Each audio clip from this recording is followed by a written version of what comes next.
Hallelujah, hallelujah, യേശുവേ ആരാധന, യേശുവേ ആരാധന.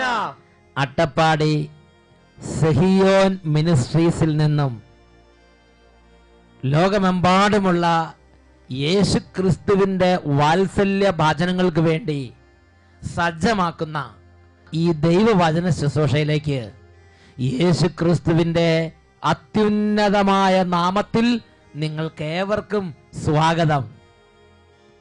ഹല്ലേലൂയ, ഹല്ലേലൂയ, യേശുവേ ആരാധന, യേശുവേ ആരാധന. പ്രിയപ്പെട്ട സഹോദരങ്ങളെ, നമ്മുടെ ജീവിതകാലത്ത് ജീവിക്കുന്ന ദൈവത്തെ സമീപിക്കാനും അവൻ്റെ വചനങ്ങളെ കേൾക്കാനും അത് അനുസരിച്ച് ജീവിക്കാനും നമുക്കായി ദൈവം കൃപ വർഷിക്കുന്ന ഈ കാലം എത്രയോ എത്രയോ അനുഗ്രഹിക്കപ്പെട്ട കാലമാണ്. ഇന്ന് ഈ വചനം കേൾക്കാൻ തോന്നുന്നത് ദൈവത്തിൻ്റെ ആത്മാവിൻ്റെ പ്രവർത്തനം കൊണ്ടാണ്. പ്രിയപ്പെട്ട മക്കളെ, വചനം കേട്ടുകൊണ്ടിരിക്കുമ്പോൾ തന്നെ നമ്മുടെ കുടുംബങ്ങളിൽ കാലങ്ങളായുള്ള തടസ്സങ്ങളിലും പ്രതികൂലങ്ങളിലും പിശാചിന്റെ പീഡകളിലും വലിയ അന്ധകാരത്തിന്റെ ആധിപത്യങ്ങളിലും ദൈവശക്തി വ്യാപരിച്ച് സാത്താൻ ഇടിമിന്നൽ പോലെ നിബദിക്കും. എന്റെ പേര് ആൻസ്. ഞാൻ അലനല്ലൂർ ഇടവകയിൽ നിന്ന് വരുന്നു. അലനല്ലൂരിൽ നിന്നാണ് ആൻസ് കുട്ടി വരണത്. ഞാൻ എൻ്റെ അങ്കിളിന് വേണ്ടിയാണ് സാക്ഷ്യം പറയുന്നത്. എൻ്റെ അങ്കിളിന് ഹാർട്ടിന് ബ്ലോക്ക് ആയിരുന്നു. അപ്പോൾ EMS ഹോസ്പിറ്റലിൽ അഡ്മിറ്റ് ആക്കിയപ്പം ഡോക്ടേഴ്സ് പറഞ്ഞു മഹാധമനിയിൽ 90% ബ്ലോക്ക് ഉണ്ട്, ഉടനെ തന്നെ ഓപ്പറേഷൻ വേണമെന്ന് പറഞ്ഞു. ഞങ്ങൾ അതിന് വേണ്ടിയിട്ടുള്ള ഒരുക്കങ്ങൾ തുടങ്ങി. അങ്ങനെ ഞായറാഴ്ചയാണ് അവിടെ അഡ്മിറ്റ് ആക്കിയത്. പല കാരണങ്ങളാൽ ഓപ്പറേഷൻ നീണ്ടു പോയി. അങ്ങനെ ജൂലൈ 12 വെള്ളിയാഴ്ച ദിവസം ഞാൻ വീട്ടിൽ ഉച്ചയ്ക്ക് 11 മണിക്കുള്ള TV-യിലുള്ള അഭിഷേകാഗ്നി പ്രോഗ്രാം കണ്ടുകൊണ്ടിരിക്കുകയായിരുന്നു. അപ്പോൾ ഞാൻ അന്ന് ഒരു അമ്മച്ചിയുടെ ഹാർട്ടിന്റെ ബ്ലോക്ക് പോയത് എൻ്റെ ശ്രദ്ധയിൽ പെട്ടു. TV കൂടെ അമ്മച്ചി സാക്ഷ്യം പറഞ്ഞു. ഇത് ഈ കുട്ടി പറയണ മാതിരി അമ്മച്ചി പറഞ്ഞ സാക്ഷ്യം TV കൂടെ വന്ന് ആ ഹാർട്ട് ബ്ലോക്ക് മാറിയ കാര്യം അപ്പൊ ഈ കുട്ടിക്ക് വിശ്വാസമായി. അപ്പൊ അച്ഛൻ പറഞ്ഞു ആ രോഗിയുടെ മേൽ കൈകൾ വെച്ച് പ്രാർത്ഥിക്കണമെന്ന്. അങ്കിള് ഹോസ്പിറ്റലിൽ ആയതുകൊണ്ട് ഞാൻ വീട്ടിലിരുന്ന് തലയിൽ കൈ വെക്കുന്ന പോലെ വിചാരിച്ച് ഞാൻ വിശ്വാസ ദൃഷ്ടി കൊണ്ട് അങ്ങോട്ട് കണ്ടു പ്രാർത്ഥിച്ചു. ഞാൻ ഉറച്ചു വിശ്വസിച്ചു, ഈശോ എന്തായാലും ഓപ്പറേഷൻ നടത്തില്ല, ഓപ്പറേഷൻ തിയേറ്ററിൽ നിന്ന് അങ്കിള് ഇറങ്ങി വരും ഞാൻ ഉറച്ചു വിശ്വസിച്ചു. പിറ്റേ ബുധനാഴ്ച ആശുപത്രിയിൽ ഓപ്പറേഷനുള്ള എല്ലാ ഒരുക്കങ്ങളും ഫീസ് വരെ അടച്ചു. ഇങ്ങനെ കെട്ടി മുടിയൊക്കെ പൊട്ടി പല ചെയ്ത് എല്ലാം കഴിഞ്ഞ് നോക്കുമ്പോ ഓപ്പറേഷൻ തിയേറ്ററിൽ കയറ്റി 1 മണിക്കൂർ കഴിഞ്ഞ് അവര് ആന്റീനെ വിളിച്ചിട്ട് പറഞ്ഞു മഹാധമനിയിലുള്ള ബ്ലോക്ക് പൂർണ്ണമായിട്ട് മാറി, കാണാനില്ല, ഇനി ഒരിക്കലും ഓപ്പറേഷൻ ചെയ്യേണ്ട ആവശ്യമില്ല, പൂർണ്ണമായിട്ട് രോഗം എടുത്ത് സുഖപ്പെടുത്തിയിട്ടുണ്ട്. ഓപ്പറേഷൻ ചെയ്യാൻ വേണ്ടി കയ്യും കാലിലും നീട്ടി അങ്ങനെ കിടത്തി അങ്ങനെ കൊണ്ടുപോയി വെച്ച് 1 മണിക്കൂർ തലങ്ങും വിലങ്ങും നോക്കിയിട്ട് ബ്ലോക്ക് എല്ലാ ബ്ലോക്കും മാറ്റി തന്ന ഈശോയ്ക്ക് ഒന്ന് കൈയടിച്ച് ഒന്ന് ശക്തിയോടെ കൈകൾ ഉയർത്തി കൈയടിച്ച് സൈന്യബലത്താലല്ല കരബലത്താലുമല്ല എന്റെ ആത്മാവിനാലാണ്, എന്റെ ആത്മാവിനാലാണ്. Hallelujah, hallelujah. സന്തോഷത്തോടെ എല്ലാവരും ചേർന്ന് ഉറക്കെ പറഞ്ഞ് ഹല്ലേലൂയ, ഹല്ലേലൂയ. പ്രിയപ്പെട്ട സഹോദരങ്ങളെ, മർക്കോസ് 11:24 അതിനാൽ ഞാൻ നിങ്ങളോട് പറയുന്നു, പ്രാർത്ഥിക്കുകയും യാചിക്കുകയും ചെയ്യുന്ന എന്തും ലഭിക്കുമെന്ന് വിശ്വസിക്കുവിൻ, നിങ്ങൾക്ക് ലഭിക്കുക തന്നെ ചെയ്യും. ഉറക്കെ പറയാ ഹല്ലേലൂയ, ഹല്ലേലൂയ, ഹല്ലേലൂയ, ഹല്ലേലൂയ. ദൈവവചനം നമ്മുടെ ജീവിതത്തിലേക്ക് വലിയ തരത്തിൽ ദൈവത്തിന്റെ ശക്തിയെ കൊണ്ടുവരുന്നുണ്ട്. Praise the lord, praise the lord, hallelujah, hallelujah. യെശയ്യായുടെ പുസ്തകം 55-ാം അധ്യായം 10-11 തിരുലിഖിതങ്ങൾ. മഴയും മഞ്ഞും ആകാശത്തു നിന്ന് വരുന്നു, അങ്ങോട്ട് മടങ്ങാതെ ഭൂമിയെ നനയ്ക്കുന്നു, അത് സസ്യങ്ങൾ മുളപ്പിച്ച് ബലം നൽകി വിതയ്ക്കാൻ വിത്തും ഭക്ഷിക്കാൻ ആഹാരവും ലഭ്യമാക്കുന്നു. എൻ്റെ അധരങ്ങളിൽ നിന്ന് പുറപ്പെടുന്ന ഓരോ വാക്കും അങ്ങനെ തന്നെ ബലരഹിതമായി അത് തിരിച്ചു വരില്ല.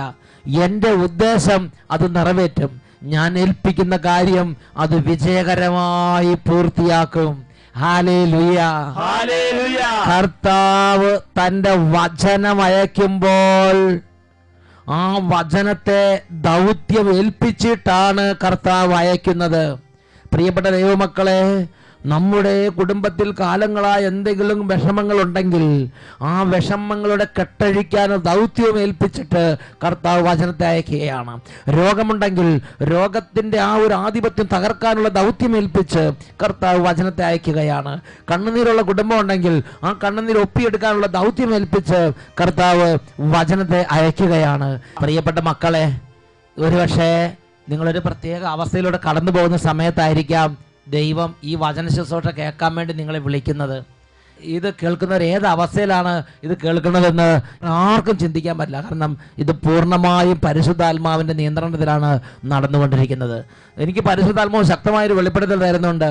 ഇത് കേട്ടുകൊണ്ടിരിക്കുമ്പോൾ ഒരുപാട് കാലങ്ങളായുള്ള പിശാചിന്റെ പീഡ വ്യക്തികളിൽ നിന്ന് കുടുംബങ്ങളിൽ നിന്ന് പോകുമെന്ന് എനിക്ക് പരിശുദ്ധാത്മാവ് വ്യക്തമായി വെളിപ്പെടുത്തി തരുന്നുണ്ട്. ഒന്ന് ഉറക്കെ പറഞ്ഞേ, ഹല്ലേലൂയ. അത് സംഭവിക്കും, വിശ്വസിക്കുക. ഹല്ലേലൂയ. ഇത് കേട്ടുകൊണ്ടിരിക്കുമ്പോൾ നിരവധി രോഗികൾ സൗഖ്യം പ്രാപിക്കും. ഒരുപാട് വിദ്യാർത്ഥിനികൾക്ക് ഈ വചന ശുശ്രൂഷ വഴി അവരുടെ ജീവിത തടസ്സങ്ങൾ മാറി അനുഗ്രഹം ഉണ്ടാവും. മക്കളില്ലാതെ നിരവധി കുടുംബങ്ങൾ കർത്താവ് മക്കളെ നൽകി അനുഗ്രഹിക്കും. ചികിത്സ ഫലിക്കാത്ത ശരീരങ്ങൾക്ക് വിടുതൽ ലഭിക്കും. ഇപ്പോൾ നമുക്ക് എഴുന്നേറ്റ് നിന്ന് കുറച്ചു നേരം സ്തുതിക്കാം. നിങ്ങൾ മനസ്സങ്ങോട്ട് തുറക്കണം. കർത്താവ് പറഞ്ഞെങ്ങനെയാണ്? ആത്മാവിൽ എളിമയും അനുതാപവും ഉണ്ടായിരിക്കുകയും എൻ്റെ വചനങ്ങൾ ശ്രവിക്കുമ്പോൾ വിറയ്ക്കുകയും ചെയ്യുന്നവനെയാണ് ഞാൻ കടാക്ഷിക്കുന്നത്. എളിമ വേണം മക്കളെ. നന്ദ കൈകൾ നന്നായി ഉയർത്തി കുറച്ചു നേരം ടീമിനോട് കൂടെ ഇപ്പോൾ കർത്താവിനെ ആരാധിക്കാൻ പോവുകയാണ്. ഉറക്കെ സ്തുതിക്കാം. Hallelujah, hallelujah. കർത്താവേ, ഈ നിമിഷങ്ങൾ അത്ഭുതങ്ങളെ നിമിഷങ്ങളാക്കി അഭിഷേകന്മാർ ചൊരിയണമേ കർത്താവേ. ആത്മമാരി ചൊരിയണമേ കർത്താവേ. ഉണർവിന്റെ അഭിഷേകം ജ്വലിക്കട്ടെ. Glory, glory, glory, glory. നാവിന്റെ കെട്ടുകൾ അഴിയട്ടെ കർത്താവേ. അതരങ്ങളുടെ ബന്ധനങ്ങൾ മാറട്ടെ കർത്താവേ. എല്ലാ അതരങ്ങളും ദൈവസ്തുതിപ്പ് നൽകണമേ കർത്താവേ. ഉണർവ് നൽകണമേ കർത്താവേ. അഭിഷേകം നൽകണേ കർത്താവേ. അനറകളും ദൈവത്തെ ആരാധിക്കാൻ കൃപ നൽകണേ കർത്താവേ. ആത്മാവേ, പരിശുദ്ധാത്മാവേ, പരിശുദ്ധാത്മാവേ പൊതിയണമേ. ഇപ്പറേ മാത്രമല്ല, ഈ ഒരു വചനം കേട്ടുകൊണ്ട് ഈ മുറി മുഴുവനെ പൊതിയണമേ. ഈ വീട് മുഴുവനെ അഭിഷേകം ചെയ്യണമേ. ഈ സ്ഥാപനം മുഴുവനെ അഭിഷേകം ചെയ്യണമേ. ഈ വചനം കേൾക്കാൻ വേണ്ടി ഒരുമിച്ചുകൊണ്ട് മുഴുവൻ ഈ കമ്മ്യൂണിറ്റി മുഴുവനെ അഭിഷേകം ചെയ്യണമേ. Glory, glory, glory, glory, glory, glory. Hallelujah. രോഗികളുടെ മേൽ സൗഖ്യമായി അവിടുന്ന് അത്ഭുത ശക്തിയോട് പൊതിയണമേ കർത്താവേ. മനപ്രയാസത്തിരിക്കുന്നവരെ ഒരു പുതിയ അഭിഷേകം പൊതിയണമേ കർത്താവേ. വലിയ അന്ധകാരപ്പെട, തലക്കദോഷം, സ്വയംഭോഗം, സ്വർഗഭോഗം, വ്യഭിചാരം, മദ്യപാനം, പുകവലി, ചീട്ടുകളി ഇവയാൽ ബന്ധിക്കപ്പെട്ട് കിടക്കുന്ന ആത്മാക്കളുടെ മേൽ ഇപ്പോൾ സ്വർഗത്തിൽ നിന്ന് ഒരു വിശുദ്ധീര ക്രമ കൊണ്ട് പൊതിയണമേ. Glory, glory, glory, glory, glory. കർത്താവേ, സ്പർശിക്കണമേ കർത്താവേ. കുടുംബങ്ങളെ അനുഗ്രഹിക്കണ കർത്താവേ. അന്ധകാരത്തിന് കോട്ടകളെ തകർക്കണമേ കർത്താവേ. പീഡകൾ വിട്ടുമാറി പോട്ടെ. Glory, glory, glory, glory, glory, glory. Hallelujah, hallelujah. ഓ ദൈവമേ, കാലങ്ങളായി ഇവരെ പീഡിപ്പിച്ചുകൊണ്ടിരിക്കുന്ന സംശയം, കലഹം, അവിശ്വാസം, നിരീശ്വര ചിന്ത, ദൈവനിഷേധം യേശുനാമത്തിൽ വിട്ടുമാറി പോട്ടെ. Hallelujah, hallelujah. യേശുവേ, യേശുവേ, യേശുവേ, യേശുവേ, യേശുവേ, യേശുവേ. Hallelujah, hallelujah. ആരാധന, ആരാധന. കൃപ നിറയട്ടെ കർത്താവേ. ഉണർവ് നിറയട്ടെ കർത്താവേ. ഈ വചനങ്ങൾ കേട്ടുകൊണ്ടിരിക്കുമ്പോൾ ജീവിതത്തിൽ വന്നിട്ടുള്ള തെറ്റുകുറ്റങ്ങളെ കുറിച്ച് അനുദപിച്ച് ഒരു പുതിയ സൃഷ്ടിയാകാൻ തക്കവണ്ണം പരിശുദ്ധാത്മാവിന്റെ വലിയ അഭിഷേകം ഈ ദാസന്മാരുടെ മേൽ ഇപ്പോൾ നിറയ്ക്കണമേ കർത്താവേ. Hallelujah, hallelujah. യേശുവേ ആരാധന, ആരാധന. യേശുവേ ആരാധന, ആരാധന. യേശുവേ ആരാധന. യേശുവേ സ്തോത്രം. യേശുവേ നന്ദി. യേശുവേ സ്തുതി. Praise the Lord. Praise the Lord. Hallelujah. Hallelujah. Hallelujah. Hallelujah. സ്വസ്ഥാനങ്ങളിലേക്ക് നമുക്ക് ശാന്തമായിട്ട് ഇരിക്കാം. പ്രിയപ്പെട്ട സഹോദരങ്ങളെ, ഈ ഒരു വചന ശുശ്രൂഷ തുടങ്ങിയാൽ തീരുന്നത് വരെ എങ്ങോട്ട് എഴുന്നേറ്റ് പോകരുത്. ഒരു സ്ഥലത്തിരുന്ന് ഒരു ധ്യാനം കൂടുന്ന അതേ ആദരവോടുകൂടെ ജീവിക്കുന്ന ദൈവത്തിന്റെ വചനത്തെ സ്വീകരിക്കണം. ഒന്നുറക്കെ പറഞ്ഞേ, ഹല്ലേലൂയ, ഹല്ലേലൂയ. ദൈവവചനം സ്വീകരിക്കുന്ന സമയത്ത് രണ്ട് കാര്യങ്ങൾ കർത്താവ് വിശുദ്ധ ലിഖിതങ്ങളിൽ നമ്മൾ ആവശ്യപ്പെട്ടിട്ടുണ്ട്. ഒന്ന്, നില ഒരുക്കി വചനത്തിന് വേണ്ടി നമ്മുടെ ഹൃദയം ഒരുക്കി വചനം സ്വീകരിക്കണം. നല്ല നിലത്ത് വീഴുന്ന വിത്തിന് പോലെ നമ്മുടെ ഹൃദയം ഒരുക്കി നമ്മൾ വചനം സ്വീകരിക്കണം. രണ്ടാമതായി യെശയ്യാ പ്രവചനത്തിൽ പറഞ്ഞിരിക്കുന്നത് എങ്ങനെയാണ്? ആത്മാവിൽ എളിമയും അനുതാപവും ഉണ്ടായിരിക്കുകയും എൻ്റെ വചനം ശ്രവിക്കുമ്പോൾ വിറയ്ക്കുകയും ചെയ്യുന്നവനെയാണ് ഞാൻ കടാക്ഷിക്കുന്നത്. എന്ന് പറഞ്ഞാൽ വചനം ശ്രവിക്കുമ്പോൾ എളിമയോടും ദൈവഭയത്തോടും കൂടെ വചനം ശ്രവിക്കണം. കുറച്ച് കേട്ടു, കുറച്ച് പുറത്തേക്ക് പോയി, കുറച്ച് കുട്ടികളെ കളിപ്പിച്ചു, കുറച്ച് അടുക്കള ജോലി ചെയ്ത്, അങ്ങനെയാണെങ്കിൽ നിങ്ങൾ ഈ വചനം കേൾക്കാതിരിക്കുകയാണ് നല്ലത്. ആദരവോടെ ഇത് മുഴുവൻ സമയം കേൾക്കാൻ പറ്റുന്ന വേറൊരു സമയത്ത് നിങ്ങൾ ഈ വചനം കേട്ടാൽ മതി. ഒന്ന് ഉറക്കെ പറഞ്ഞ് ഹല്ലേലൂയ. ഒരു മണിക്കൂർ 2 മണിക്കൂർ ഇതിലുണ്ട് ഇങ്ങനെ മാറ്റി വെക്കുക. എന്നിട്ട് പ്രാർത്ഥനാപൂർവ്വം ഇരുന്ന് ആദരവോടെ ജീവിക്കുന്ന ദൈവത്തിന്റെ വചനത്തെ കൊണ്ട് ഭക്ഷിക്കുക. ഒന്ന് ഉറക്കെ പറഞ്ഞ് hallelujah, hallelujah, price the Lord. പ്രിയപ്പെട്ട സഹോദരങ്ങളെ, സുഭാഷിതങ്ങളുടെ പുസ്തകം 9-ാം അധ്യായം 12-ാം തിരുലിഖിതം വചനം പഠിപ്പിക്കുന്നു, നീ വിവേകിയെങ്കിൽ പ്രയോജനം നിനക്ക് തന്നെ. ഒരു ആത്മീയ കാര്യങ്ങളെ നല്ല വിധത്തിൽ ചിന്തിക്കാനും നല്ല വിധത്തിൽ കാണാനും നല്ല വിധത്തിൽ അതിനെ സമീപിക്കാനും ഒരു വിവേകം നമുക്ക് കിട്ടിയാൽ അതിൻ്റെ പ്രയോജനം നമുക്ക് തന്നെ.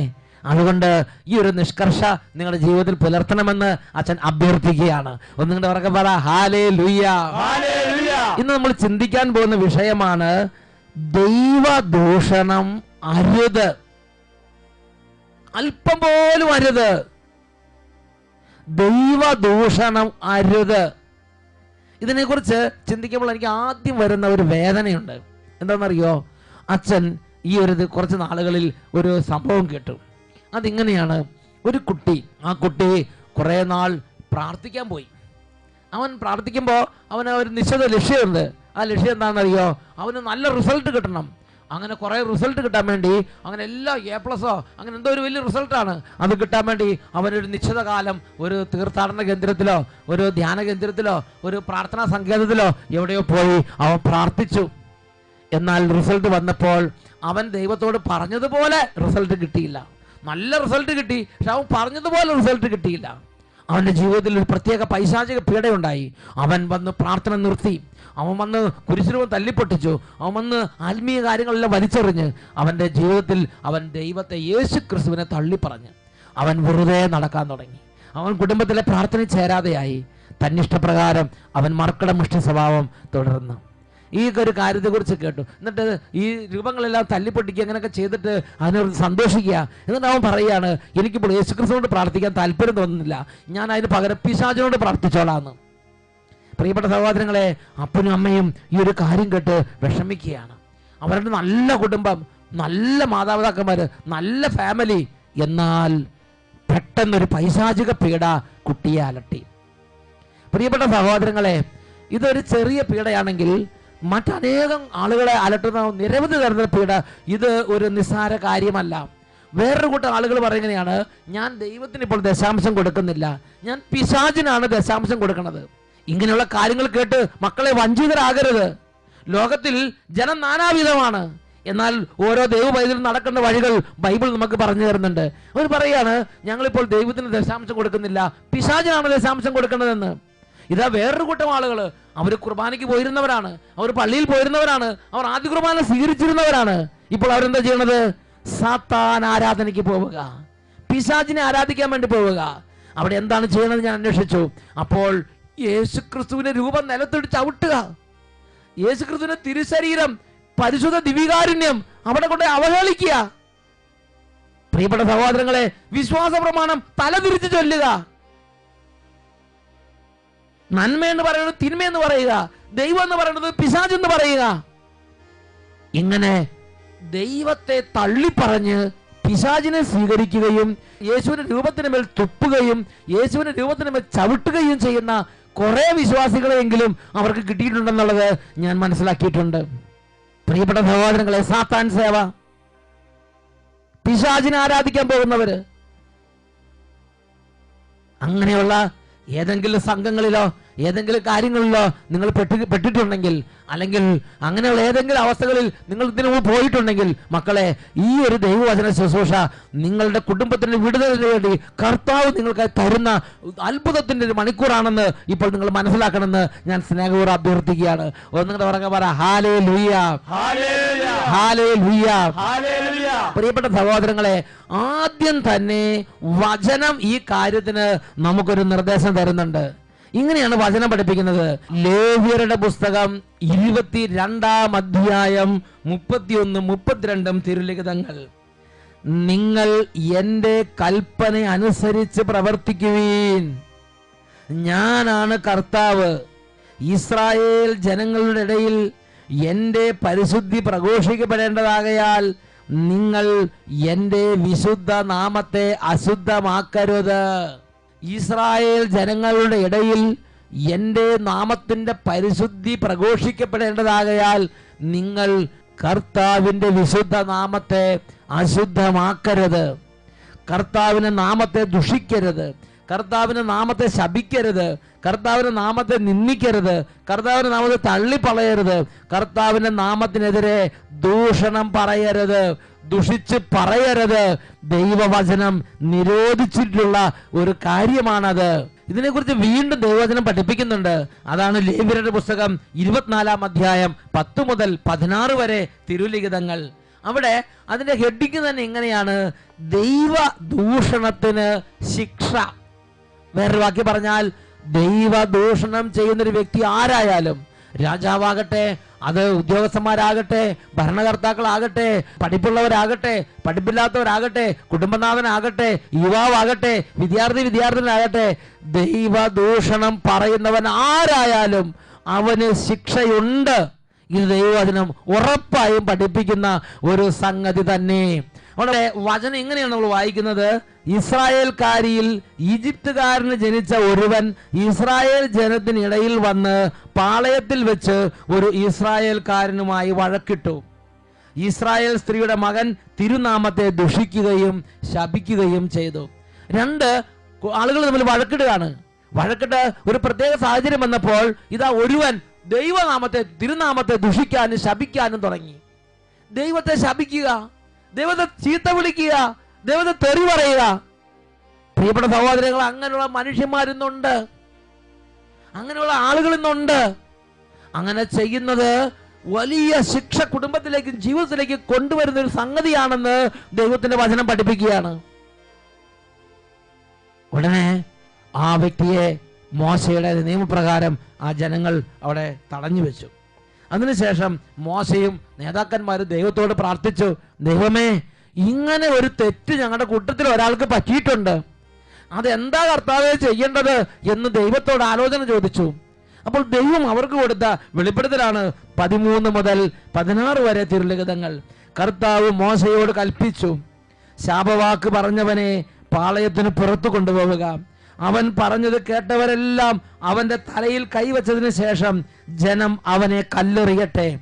എന്നിട്ട് ഇസ്രായേൽ ജനത്തോട് പറയുക, ദൈവത്തെ ശപിക്കുന്നവൻ തൻ്റെ പാപം വഹിക്കണം, കർത്താവിന്റെ നാമം ദുഷിക്കുന്നവനെ കൊന്നുകളയണം. പ്രിയപ്പെട്ട സഹോദരങ്ങളെ, അച്ഛനൊരു രാജ്യത്ത് ശുശ്രൂഷ ചെയ്തപ്പോൾ അവിടെ ഒരു പട്ടണത്തിൽ നിന്ന് വന്ന ഒരു കൂട്ടം ആളുകൾ ഇങ്ങനൊരു സങ്കടം പറഞ്ഞു. അച്ഛാ, ഞങ്ങൾ ജീവിക്കുന്ന പട്ടണത്തിലെ ആളുകൾക്ക് ഒരു പ്രത്യേക സ്വഭാവമുണ്ട്.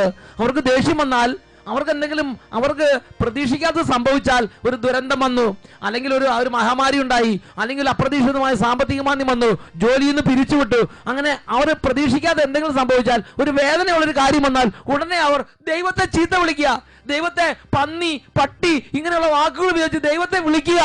അത് കേട്ട് നെഞ്ചു നുറുങ്ങി ആ പട്ടണത്തിലുള്ള വിശ്വാസികൾ വന്ന് പറയുകയാണ്, അച്ഛാ, ഒരു കാലത്ത് വിശ്വാസികളായിരുന്നവര് അവരിപ്പോ എങ്ങനെ പറയുന്നു എന്ന് പറയുക. പ്രിയപ്പെട്ട സഹോദരങ്ങളെ, ഇത് ഒരു രാജ്യത്തോ 2 രാജ്യത്തുള്ള കാര്യമല്ല. ലോകവ്യാപകമായി ആയിരക്കണക്കിന് ദൈവമക്കളെ സാത്താൻ വളരെ കൗശലപൂർവം സർവനാശത്തിലേക്ക് നയിക്കാൻ അവരുടെ മേൽ വിതച്ചിട്ടുള്ള ഒരു മഹാപാപമാണ് ദൈവ ദൂഷണം. ദൈവനാമത്തെ ശപിക്കുക, ദൈവനാമത്തെ ചീത്ത വിളിക്കുക, ദൈവനാമത്തെ തള്ളി പറയുക, ദൈവത്തെ ഉപേക്ഷിക്കുക, ഇങ്ങനെയുള്ള രീതികൾ. പ്രിയപ്പെട്ട സഹോദരങ്ങളെ, ദൈവത്തിന്റെ വചനം പഠിപ്പിക്കുകയാണ്. ലേവ്യരുടെ പുസ്തകത്തിൽ വായിച്ച വചനത്തിനോട് വെളിപ്പെടുത്തിയിരിക്കുകയാണ്, ഇങ്ങനെയുള്ള ഒരു തിന്മ ചെയ്താൽ അത് നമ്മുടെ ജീവനെ വന്ന് പിടികൂടുന്ന ഒരു വലിയ തകർച്ചയായി രൂപാന്തരപ്പെടും. എന്ത് വചനം? ജീവനെതിരെയുള്ള തകർച്ചയാണ് ഈ തിന്മ ജീവിതത്തിലേക്ക് വിളിച്ചു വരുത്തുന്നത്. ഒന്ന് ഉറക്കെ പറഞ്ഞേ, ഹല്ലേലൂയ, ഹല്ലേലൂയ. ഇതിനൊരു ഉദാഹരണം നമ്മൾ കാണുന്നത് മക്കബായരുടെ 2-ാമത്തെ പുസ്തകത്തിൽ 9-ാമത്തെ അധ്യായത്തിലാണ്. 9-ാമത്തെ അധ്യായം 1 മുതൽ അധ്യായം മുഴുവനും ഒരു ദൈവദൂഷകന്റെ കഥയാണ് നമുക്ക് പറഞ്ഞു തരുന്നത്. ആ ദൈവദൂഷകന്റെ പേരാണ് അന്തിയോക്കസ്. അന്തിയോക്കസ് വലിയൊരു ഭരണാധികാരിയാണ്. പക്ഷെ ഒരു കുഴപ്പം എന്താണെന്നറിയോ? എവിടെയെങ്കിലും തോറ്റാൽ, എവിടെയെങ്കിലും പരാജയം ഉണ്ടായാൽ ദൈവത്തെയും ദൈവത്തിന്റെ നാമം പേറുന്ന ജനത്തെയും ചീത്ത വിളിക്കുക, ശപിക്കുക, അവരോട് പ്രതികാരം ചെയ്യുക, അവരോട് പകരം വീട്ടി ആശ്വസിക്കുക. അങ്ങനെ ഈ അന്തിയോക്കസ് രാജാവ് ഒരു ദേശത്ത് തോറ്റ് തുന്നം പാടി. അപ്പോൾ ആ ഒരു ദേഷ്യവും വിഷമമൊക്കെ തീർക്കാൻ വേണ്ടി ദൈവത്തിന് നാമം പേറുന്ന ഇസ്രായേൽ ജനത്തിനെതിരെ പാഞ്ഞു വരികയാണ്. അവരെ മുഴുവൻ ഇപ്പോൾ പട്ടിക്കും പറവയ്ക്കും ഭക്ഷണമായി ഇട്ടുകൊടുക്കും, ഒരൊറ്റ ഒന്നും ജീവിക്കാൻ അനുവദിക്കില്ലെന്ന് പറഞ്ഞ് ഇതാ ദൈവത്തിന് നാമം പേറുന്ന വിശുദ്ധ ജനത്തിനു നേരെ പാഞ്ഞു വരികയാണ്. പ്രിയപ്പെട്ട സഹോദരങ്ങളെ, ഇതുപോലെയാണ് ചില ഓഫീസുകളിലും ചില ഉദ്യോഗസ്ഥന്മാരുടെ സ്വഭാവ ശൈലി. പ്രാർത്ഥിക്കുന്ന ഒരാൾ വന്നാൽ, അല്ലെങ്കിൽ തിരുസഭയുടെ ഒരു കാര്യം പറഞ്ഞ ഒരാൾ വന്നാൽ, പള്ളിയുടെ കാര്യം പറഞ്ഞ ഒരാൾ വന്നാൽ, അല്ലെങ്കിൽ എന്തെങ്കിലും ആത്മീയ കാര്യം പറഞ്ഞ ഒരാൾ വന്നാൽ അവരോട് ഷൗട്ട് ചെയ്യുക, അവരെ അപമാനിക്കുക, ദൈവത്തിന്റെ നാമത്തെ ദുഷിക്കുക, ദൈവത്തെ ചീത്ത വിളിക്കുക. ഓഫീസിൽ നിന്ന് ഓഫീസറാണ്, ഉദ്യോഗസ്ഥനാണ്, ഭരണാധികാരിയാണെന്ന് വിചാരിച്ച് എല്ലാം ചെയ്യാമെന്ന് ധരിച്ചു വശാകരുത്. പ്രിയ ദൈവവായുവിലെ, കൂട്ടിയാ കൂടാത്ത കാലം വരും.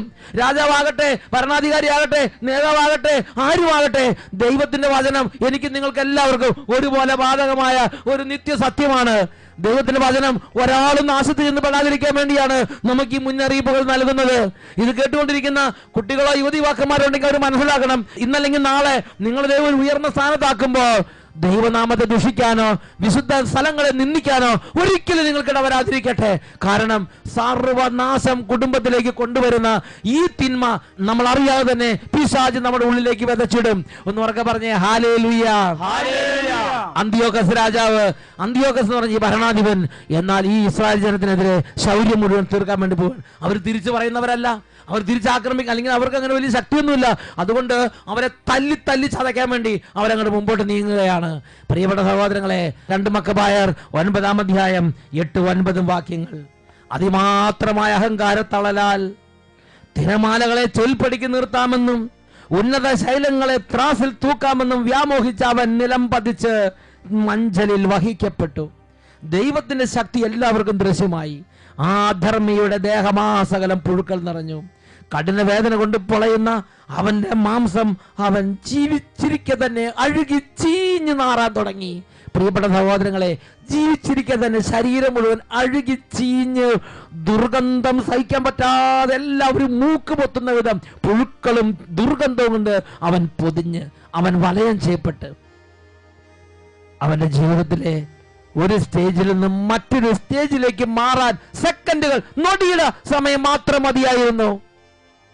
പ്രിയപ്പെട്ട സഹോദരങ്ങളെ, അങ്ങനെ ജീവിതത്തിൽ കനത്ത ഒരു വീഴ്ച, കനത്ത ഒരു പരാജയം ഉണ്ടായി.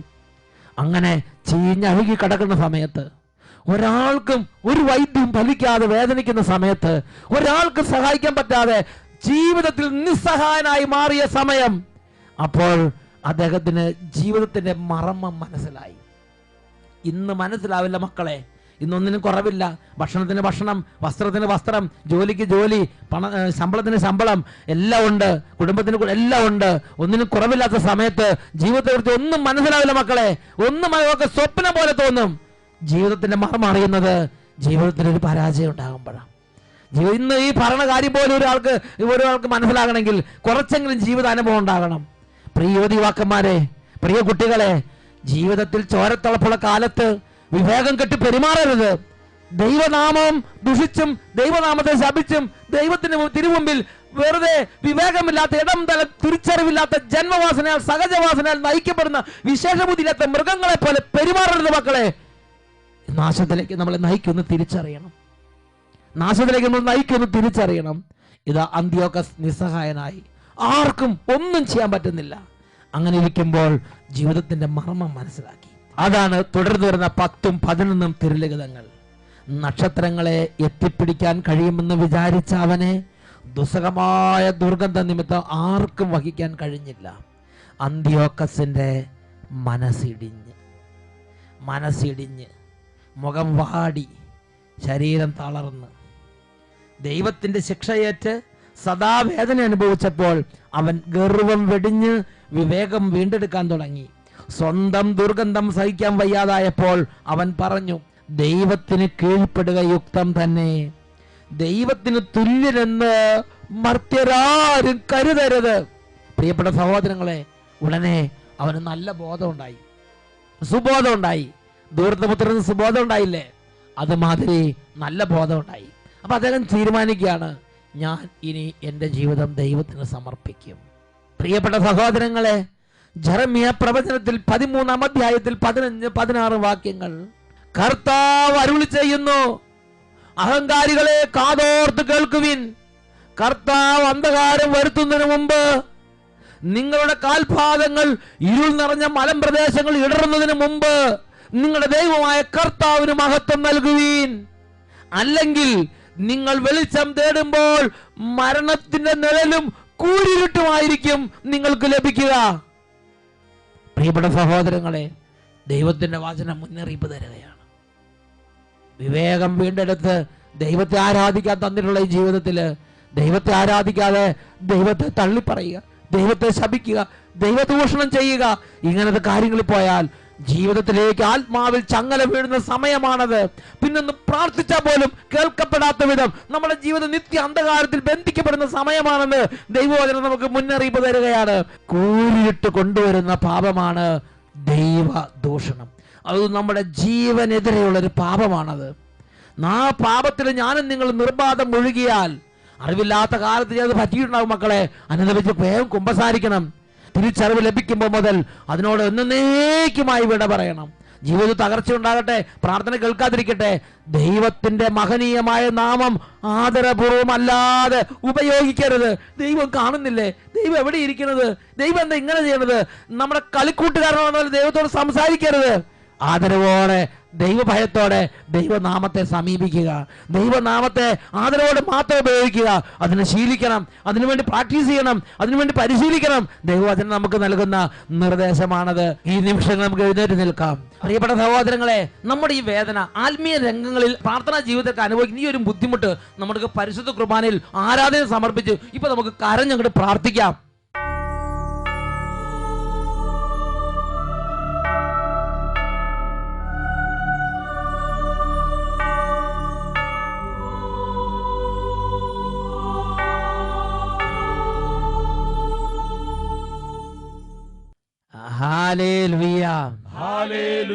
പ്രിയപ്പെട്ട സഹോദരങ്ങളെ, ഈ ആരാധനയുടെ നിമിഷം ചെറിയ സമയമാണെങ്കിലും ഈ ഒരു സമയം കൊണ്ട് നമ്മുടെ കുടുംബത്തിന് ആവശ്യമുള്ള അത്ഭുതങ്ങൾ നമ്മുടെ കർത്താവിന് ചെയ്യാൻ കഴിയും.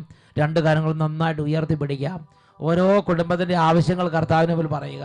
ഇപ്പോൾ നിങ്ങളുടെ ഹൃദയം തുറങ്ങി കണ്ണീരോടെ പ്രാർത്ഥിക്കുന്ന സമയമാണ്. എത്ര ഉറക്കെ യേശുവിനെ വിളിക്കാമോ അത്ര ഉറക്കെ പ്രത്യാശയോടെ യേശുവിനെ വിളിക്കുക. യേശുവേ, യേശുവേ, യേശുവേ, യേശുവേ. കൈകൾ ഉയർത്തി, സ്വരമുയർത്തി ഒരുമിച്ച് ഉറക്കെ വിളിക്കുന്നു. യേശുവേ,